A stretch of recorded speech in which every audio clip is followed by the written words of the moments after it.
What to do when your therapist is away, caring for yourself between sessions.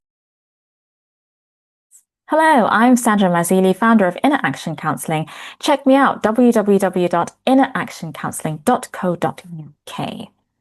I want to talk about what you do when your therapist is away. There you are, making smashing progress, developing and growing as a human being, doing this work and all this enlightening stuff, and your therapist takes a break. I mean, how dare they have time off? How dare they have a life outside your sessions? They should be focused on you entirely. Well, we do take breaks. Sometimes they're planned, like holidays, Christmas, or that sort of time. Easter time, sometimes summer. I'll say that the only break I take is a really long one at Christmassy time. I take a little bit of time, not really the kind of Lent, but Easter, and then I don't really take a summer. Other breaks for illnesses are not planned. And whether they're planned or not, it's okay to feel abandoned, maybe a bit anxious or unsettled. These feelings are valid because your work does matter. I know I was a bit flippant a minute ago, but your work does matter, especially to you. It matters to your therapist as well, by the way, because when you're doing well, they get a feel-good vibe off that. And I know from personal experience that, your therapist will hate to feel that they're taking time away, which is necessary because they wouldn't do it otherwise, is having a negative effect on you. Pauses can feel pretty big and they can feel even longer than they are, even if you've been part of the planning. So if it is a holiday, then chances are they won't. I mean, I'm talking about myself again now. I certainly wouldn't drop that as a bombshell. Like, by the way, I'm going off for 6 weeks to Costa Rica. No, I would take like, in this many weeks, I'm not going to be here for this amount of time. So what we're doing while we're between the sessions. So what to do? If you're working with me, you'd have tools, coping strategies, and stress tolerance skills to help you.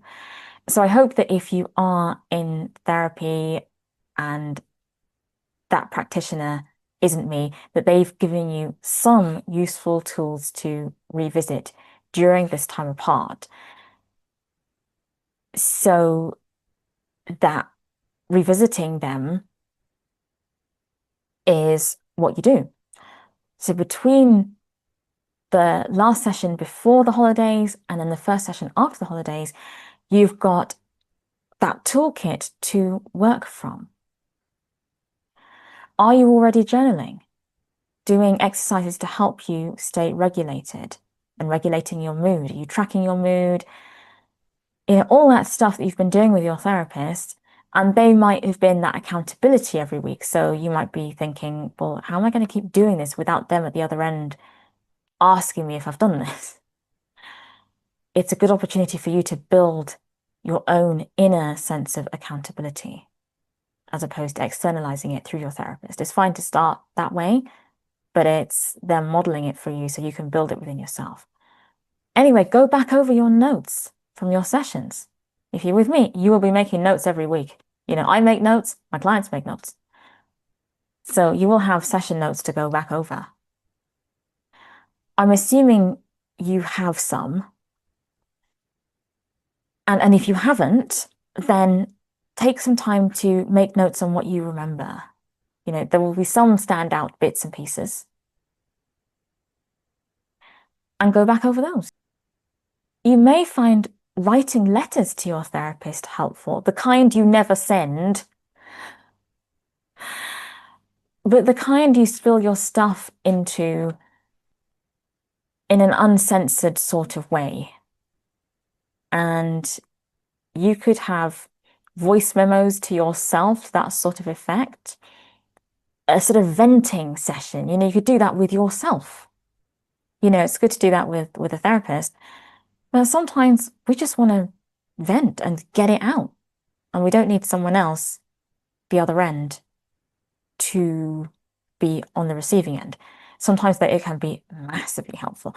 But if your therapist isn't around, vent with yourself. Schedule a time, maybe even the time you had your session in. Don't lock it till you've tried it. You might think, what is she on?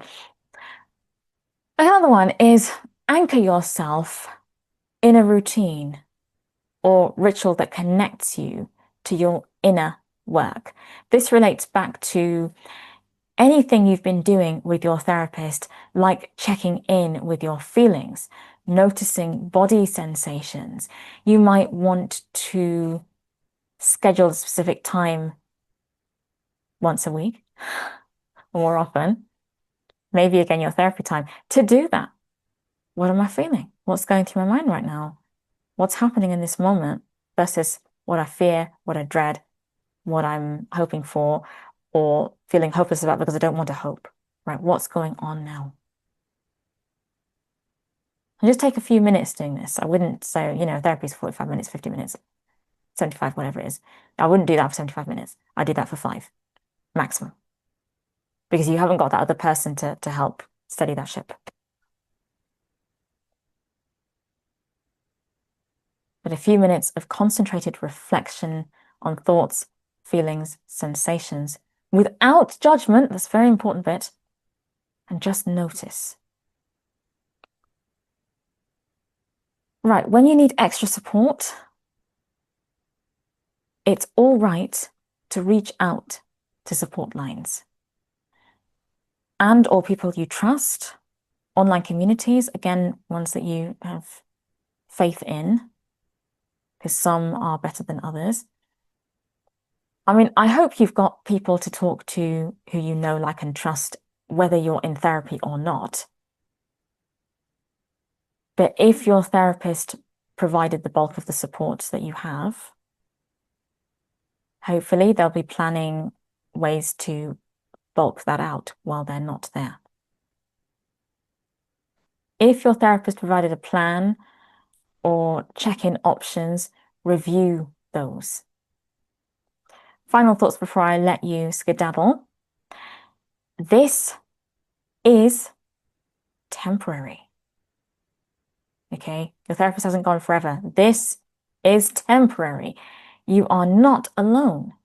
You're allowed to pause too. This can be a time for reflection, not pressure. So, for example, you might, for whatever reason, have to stop therapy for a bit yourself. It doesn't have to be anything disastrous. So I had a client a few months ago who was having sessions during the day, and then the school holidays kicked in, and they didn't want to be in session with me while their children were at home. So we paused for a bit. And because we knew when it was, half terms or whatever, don't just come out of the blue. We know when they are, so we can plan ahead. So you're allowed to take breaks too. Just know what you're going to do with them. So thanks for sticking with me on this. Like and subscribe for more interesting content. Until next time, take care and bye for now.